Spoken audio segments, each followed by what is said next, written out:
Doctor, என் குழந்தை சாப்பிடவே மாட்டேங்கிறாங்க. என்ன பண்ணலாம்? இந்த 4 காரணங்கள்னால உங்க குழந்தைங்களுக்கு பசியின்மை ஏற்படலாம். நான் ஏன் சொல்றேன் வாங்க. வணக்கம். நான் டாக்டர் உமா, குழந்தை நல மருத்துவர், தஞ்சாவூர். முதல் காரணம் உங்களோட ஸ்டமக் பூம்ஸ். குழந்தைங்களுக்கு வயிற்றுல பூச்சி இருக்குன்னா பசியின்மை ஏற்படும். இதுக்கு என்ன பண்ணலாம் அப்படின்னா 6 மாசத்துக்கு ஒரு முறை 1 வயசுக்கு மேல உள்ள குழந்தைங்களுக்கு டிவர்மிங் டேப்லெட்ஸ் கொடுக்கலாம். செகண்ட் ரீசன் அயன் சத்து குறைபாடு. குழந்தைங்களுக்கு ஹீமோகுளோபின் டெஃபிஷியன்சி இருந்தாலும் பசி எடுக்காது. 3வது காரணம் விட்டமின் குறைபாடு.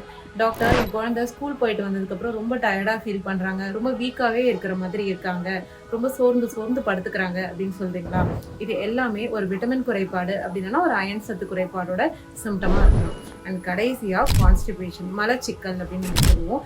குழந்தைங்க ரொம்ப டைட்டாக மோஷன் போகிறாங்க, இல்லை 4 நாளைக்கு ஒரு வாட்டி தான் மோஷன் போகிறாங்க, ஒரு மாதிரி பெல்லட் லைக் ஸ்கூல்ஸ் போகிறாங்களா, இது எல்லாமே ஒரு கான்ஸ்டிபேஷனோட சிம்டமாக இருக்கலாம். இந்த 4 காரணங்களால உங்கள் குழந்தைங்களுக்கு பசியின்மை ஏற்படுதுன்னா உடனே போய் உங்கள் பீடியாட்ரிக் டாக்டரை பாருங்கள். இதை பற்றின டவுட்ஸ் இருக்குது அப்படின்னா கமெண்ட் செக்ஷனில் பதிவு பண்ணுங்கள், நான் உங்களுக்கு தெரிவு பண்ணுறேன்.